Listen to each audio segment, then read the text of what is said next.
Šta je zajedničko za polno prenosive bolesti i koronavirus? Ako budeš sa masom ljudi, pre ili kasnije ih dobiješ.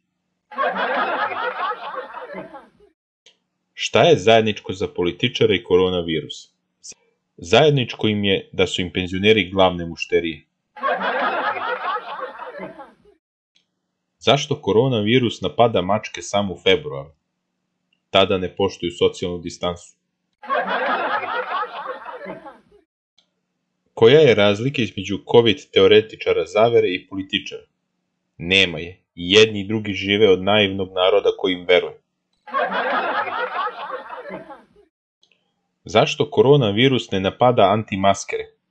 Zato što korona između ostalog napada i mozak. Koja je razlika između političara i koronavirusa? Nema je. I jedno i drugo opstaje samo zahvaljujući narodu.